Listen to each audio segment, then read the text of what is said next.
Wera nagira ngo mbabwire nimupfe ku byaha muzukire mu bugingo buhoraho. Ariko Yesu akaba yababonye hakiri kare. Niba utabatije mu mwuka wera ntabwo uzamenya amabanga y'Imana.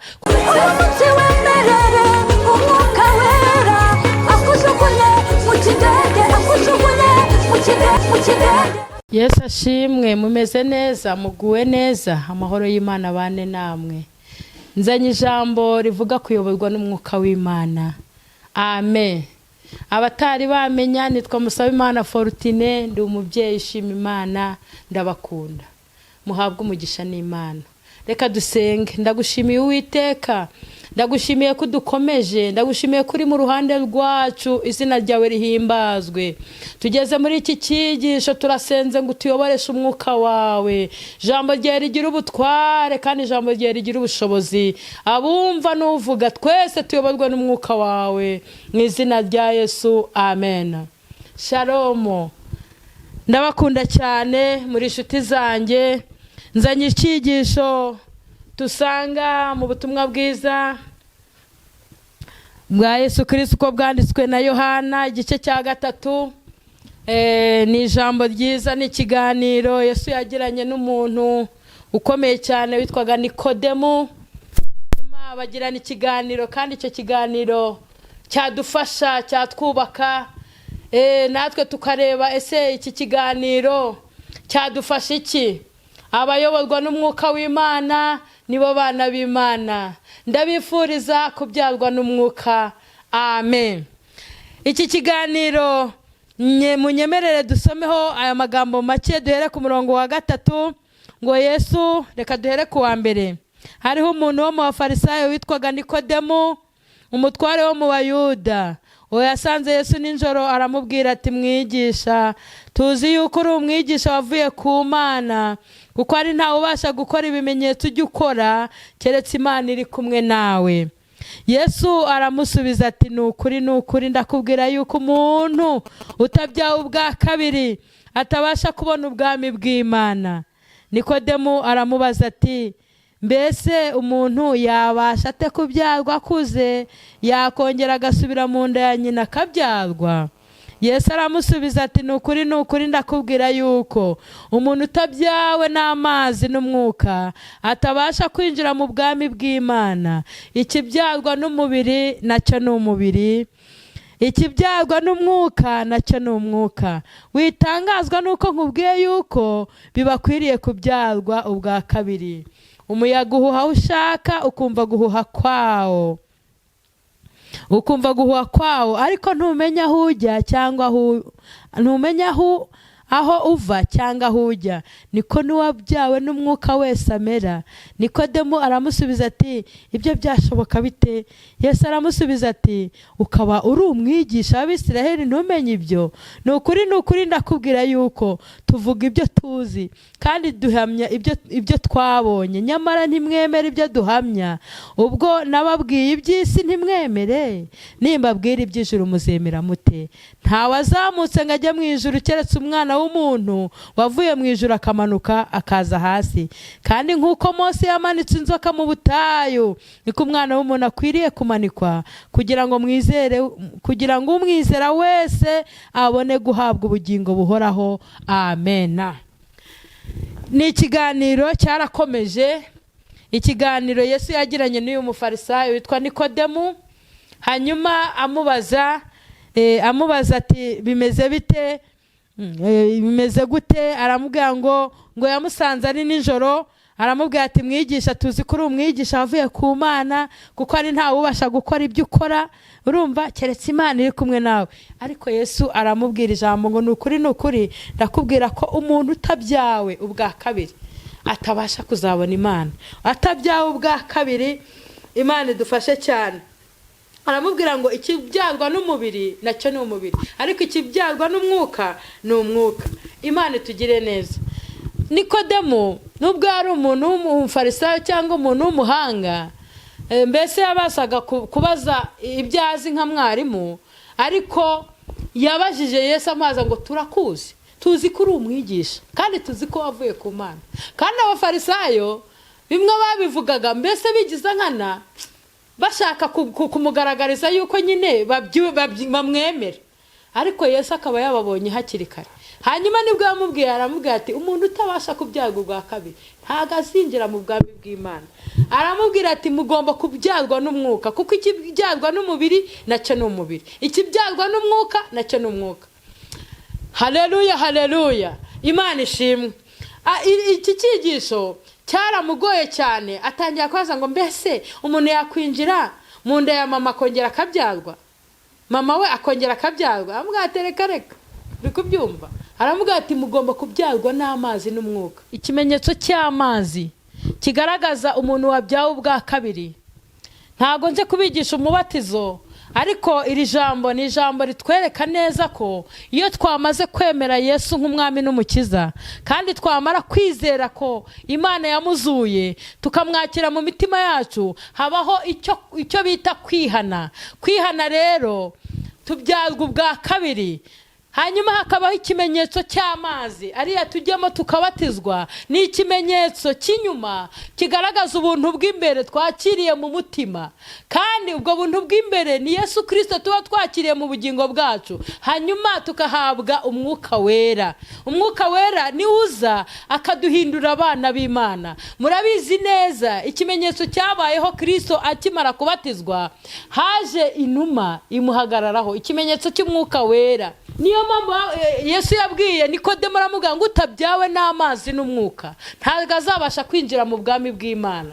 Aya mazi rero ariya tubatizwamo, mbese ni ikimenyetso, kuko Yohana ahamagara abantu yarababwiye ngo nimuze muhunge umujinya uzatera, muze mwihane, muve mu byaha, mukizwe. Buri wese agenda amubaza ati wowe urashaka ko bigenda gute? Akamubwira ati jyewe imeze gutya. Akababwira ati mwebwe nimubanze nimutunganye ibi, mwihane. Hanyuma bamaze kwihana bajya muri cya kimenyetso cy'amazi kigaragaza ko umuntu amaze kwemera ko ari umunyabyaha, agapfa ku byaha, hanyuma akazukira mu bugingo buhoraho. Hanyuma ukimara kuzuka, ukimara kwihana ibyaha byawe, habaho kuzura umwuka wera, habaho guhabwa umwuka wera, kuko umwuka wera aza ku muntu wamaze kwakira Imana muri we, wamaze kwakira Yesu muri we, hanyuma agahabwa imbaraga zizamushoboza kugenda, zizamushoboza gukizwa. Ndakwifuriza kuzura umwuka wera, ndakwifuriza kubatizwa n'umwuka.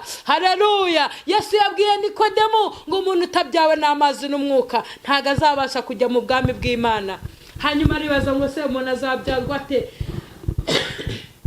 Ese umuntu yakongera agasubira mu nda ya mama we akabyarwa? Haramubwira ngo ikibyarwa n'umubiri kiba ari umubiri, ariko ikibyarwa n'umwuka kiba ari umwuka. Mu buzima busanzwe umubyeyi aragusama ukaba mu nda ukavuka, ubu byawe n'umubiri, ariko umuntu yabyawe n'umwuka arihana akakira Yesu mu mutima we, yamara kumwakira agahabwa imbaraga zimushoboza kunesha, imbaraga z'umwuka wera. Nagira ngo mbabwire, nimupfe ku byaha muzukire mu bugingo buhoraho. Iki kiganiro cyaranejeje, ndumva mbifuriza kuzura umwuka wera, ndumva mbifuriza kubyarwa n'amazi n'umwuka wera. Ijambo rya ritubwira ngo Yesu bamwica, bamuteye inkota mu rubavu, hanyuma havamo amazi n'amaraso. Ayo mazi n'amaraso nibyo byose imitima yacu, nibyo twogesha, nibyo mbese bitwoza. Aya mazi rero, aya mazi akoze, aya mazi agutunganye. Imana ishimwe. Kubatizwa mu mazi byonyine ntibihagije, hakenewe kubatizwa mu mwuka wera. Hari abantu benshi mwagiye mubatizwa, murabatizwa rwose, mujya mu mazi, ariko hakenewe kubatizwa ko n'umwuka w'Imana kubatiza. Ngo ikibyawe n'umubiri ni umubiri, ariko ikibyawe n'umwuka kiba umwuka. Umwuzure umwuka wera, umwuka atari umwuka, atari imyuka, dufite umwuka wera. Imana ishimwe, Imana itugirire neza. Yesu rero aganira na Nikodemo, aramubwira ngo ikibyarwa n'umubiri ni umubiri, ariko ikibyarwa n'umwuka nacyo ni umwuka. Imana itugirire neza. rero mukeneye kozwa n'aya maraso, mukozwa n'aya mazi, aya mazi y'ikimenyetso. Mwebwe mutari mwabatizwa nimwemere mwihana ibyaha, hanyuma wemere ubatizwe. Ariya mazi y'ikimenyetso yerekane ko wakiriye Yesu mu mutima wawe, kuko ariya mazi ntiyagukuraho ibyaha. Reka nkubwire, tujya twinika imyumbati. Hari imyumbati winika hakazamo imyumbati bita nyiragahini. Ni imyumbati winika nubwo wayimarazamo ukwezi, uko wakayinitse uyizana ariko imeze. Reka mbabwire, hari abantu bagiye mu mazi barabatizwa rwose, nubwo wakujyana muri Yorodani ya hehe, ayo mazi ushobora kuyajyamo. Iyo yagiyemo ufite ibyaha udashaka kubyatura no kubyihana, ugereranwa n'imyumbati bita nyiragahini. Ni imyumbati tina, ni imyumbati iyindi ijyamo ikina bakayinura umwumbati winye umeze neza. Ariko nutemera Imana ngo wemere guca bugufi ujye mu mazi wihanye, uzaba umeze nk'iyi myumbati ya nyiragahini. Ariko iyo ugiyemo wihanye uvamo, hanyuma nawe Yesu akakubatiza mu mwuka wera, kuko nawe akiva mu mazi umwuka wera w'Imana waramumanukiyeho, amuha imbaraga zo gutsinda Satani. Reka nkubwire, niba wera ntago uzabasha gutsinda urugamba uri kurwana narwo. Niba utabatije mu mwuka wera ntago uzamenya amabanga y'Imana, kuko umwuka wera ikintu adufasha niki? Atwemeza iby'ibyaha, akatwemeza ibyaha ko turi abanyabyaha. Nicyo cyambere umwuka akora. Niba umwuka ufite atakwemeza iby'ibyaha n'ibyo gukiranuka n'iby'amateka, ntago ari umwuka w'Imana, uwo ntuva ku Mana. Ariko umwuka ukubwira ngo wakosheje, saba imbabazi, umenye ko umwuka, uwo mwuka ufite uva ku Mana. Umwuka ukwemeza, akakwemeza kuri umunyabyaha, akakwemeza akemeza iby'icyaha n'ibyo gukiranuka, uwo mwuka uva ku Mana. Ikindi umwuka akora, umwuka wera yenda amabanga y'Imana cyangwa afata ku bya data akabitubwira, kandi akatubwira ibiri byo akabitumenyesha. Ikindi umwuka akora, umwuka wera ni umuyobozi, haratuyobora akakubwira ngo cyaha. Mbese ni umuyobozi ukuyobora muri uru rugendo rujya mu ijuru. Umwuka wera adushoboza kunesha, mbese n'izindi mbaraga zidushoboza kunesha urugamba. Kuko iyo turwana, twebwe ntago turwana mu buryo bugaragara bw'amaraso n'umubiri, ahubwo turwana n'imyuka y'ahantu ho mu ijuru, n'imbaraga zo mu kirere, n'ubutware bw'abadayimoni. Nicyo gituma Imana iduha umwuka wayo kugira ngo dushoboze gufata mpiri iyo myuka yose. Yesu ajya kugenda mu butumwa bwiza bwa Yohana igice cya 14 guhera ku murongo wa 16, aravuga ngo Yesu abasezeranya kubohereza umwuka wera, kuko umwuka wera ni umufasha, umwuka wera ni umuyobozi, umwuka wera ni umujyanama. Umurongo wa 17 aravuga ngo niwe mwuka w'ukuri, niwe mwuka w'ukuri, ntibishoboka ko ab'isi bamuhabwa kuko batamurora kandi batamuzi, ariko mwebwe muramuzi kuko abana namwe kandi azaba muri mwe. Sinzabasiga nk'imfubyi, ahubwo nzazaho muri. Hasigaye umwanya muto, ab'isi ntibabe bakimbona, ariko mwebwe muzambona kuko ndiho, namwe muzabaho. Uwo munsi muzamenya ko ndi muri Data, namwe mukaba muri nge, nanjye nkaba muri mwe. Imana ishimwe, Imana ihimbazwe. Uyu mwuka rero Yesu yabonye ko agomba kudusigira umufasha, aravuga ngo nzasaba Data abohereza umufasha wo kubana namwe. Nimwakire umwuka wera, nimuyoborwe n'umwuka wera, nimwuzure umwuka wera. Umwuka wera aranezeza, umwuka wera arashimisha, umwuka wera wamwuzuye intimba zose zivaho. Umwuka wera aratunezeza, umwuka wera atubwira amabanga. Ndabifuriza kuzura umwuka wera, kandi ndabifuriza kuyoborwa nawo. Dusenga Imana. Ndagushimiye Nyagasani Imana yacu, ndagushimiye kuko utadusize ngo dusige nk'imfubyi. Ubwo watwaraga umwana wawe yaravuze ati nzasaba Data abohereze ku mwuka ari we mufasha, azaba muri mwe kandi azabana namwe. Turagushimiye yuko uwo mwuka wamwohereje kandi wamuhaye abera. Hari abene Data bifuza kubona kuri uwo mwuka, turabasabiye kugira ngo nabo ubahe kuzura umwuka wera, imbaraga zawe zibamanukireho, kandi abamaze kuwuzura bayoborwe nawo, kandi bagira imbuto zawo. dushoboze kuzura umwuka wera, dushoboze kumvira umwuka, dushoboze kuyoborwa nawo, kandi dushoboze mwami kugira ngo izina ryawe rihimbazwe. Urakoze Mana, turagushimiye ko ari abo ubyaye bwa kabiri, turagushimiye ko ari abo wujuje umwuka, turagushimiye ko ari abo ukijije urupfu, turagushimiye ko ari abo ubohoye, turagushimiye ko ari abo uvukije bakaba bavutse kubw'umwuka. Urakoze rero, gomeza kutwuzuza imbaraga zawe mu izina rya Yesu Kristo umwami wacu, amen.